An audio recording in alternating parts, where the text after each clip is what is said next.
Hey guys, welcome to another video. In today's video, I'm going to show you how to replace your engine oil on your Toyota RAV4 with the engine 3.5 liters V6. But before, if you are not a subscriber yet, please consider supporting this channel by subscribing and like this video, and if you can, please share this video with other people who might need this information. Right guys, we are here underneath the vehicle, and this is our engine oil carter. The oil drain plug is a 14 millimeter socket, and this guy over here is our engine oil filter, which needs to be tightened following a special sequence that I will explain you later on. So here I'm going to remove the drain plug. Please have your recipient handy so you can drain your oil safely without making too much of a mess. And here we have our engine oil filter.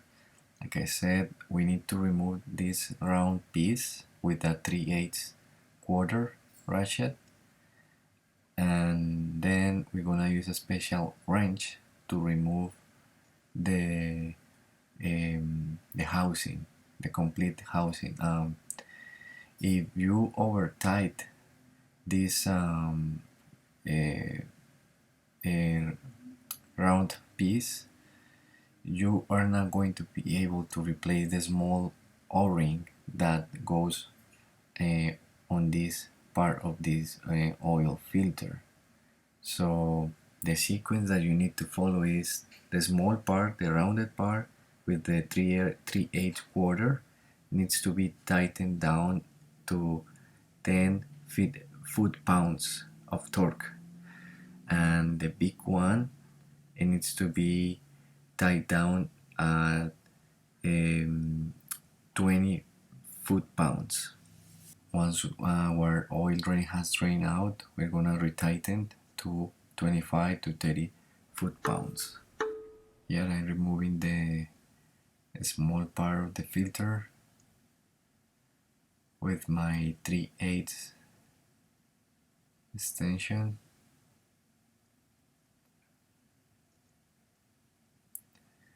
Usually when you buy the new filter, it comes with a little plastic piece like this, and all it does is push the valve that is located inside the filter, and that's gonna help you to drain some of the oil that is containing inside of the filter. This is very helpful if you want to avoid to make too much of a mess once you remove the big housing. So this is the special wrench or adapter that you're going to need to use in order to remove the big part of the oil filter.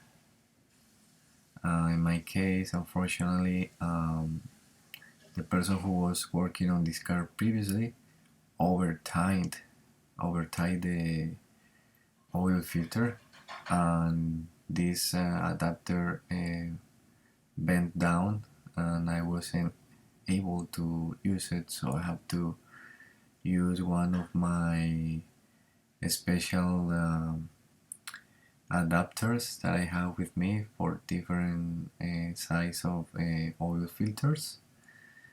But this is just something that you want to keep in mind when you are doing this filter. This filter is very specific on how you tighten it down, so that's why you need to be careful with that. So this is the special adapter I was talking about, and I have a really hard time taking this adapter out from the oil filter. So once you remove your filter, you just drain the rest of the oil so you can remove the cartridge style filter. This is the new replacement.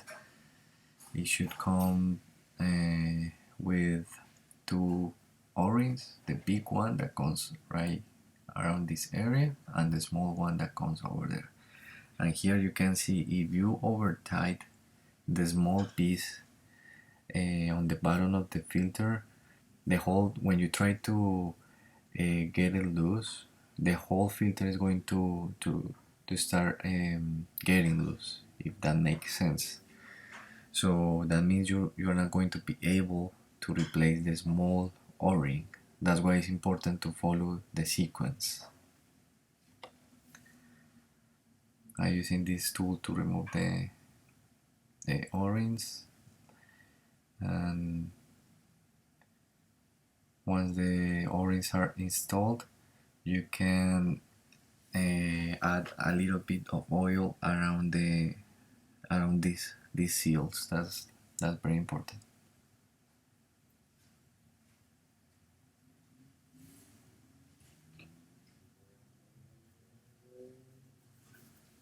You need to compare them, make sure they match. In this case, they do.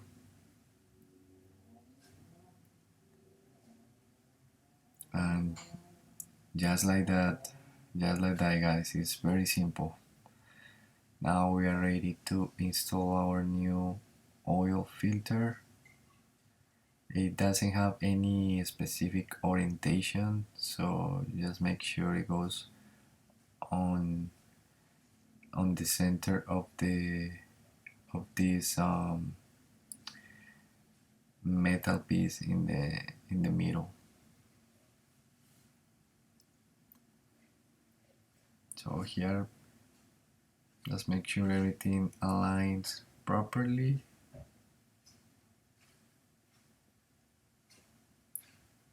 And that's it. For this job, I definitely recommend you to have a torque wrench, so you can tight these two or tie this oil filter following the sequence I explained before. So for this case, for this engine, I'm using 5W30 full synthetic oil from Amazon. This car takes about, or this engine takes about 6.4 quarters or less. So what I recommend you to do is to put around 6 quarters and then, or less, and then let the engine run for about 1 minute. And when the engine is running, you want to check underneath the vehicle, make sure there is no any leaks around the oil drain plug and the oil filter. Then you're gonna turn off the engine. I'm gonna let it let the engine drain again to the bottom for about 3 minutes or so, and then you're gonna recheck the level using the dipstick. And that's pretty much all. If you need to add some oil, just go ahead. Okay guys, this is it for this video. Hope you like it. God bless you. If you're not subscribed yet, please consider subscribing. See you in the next one.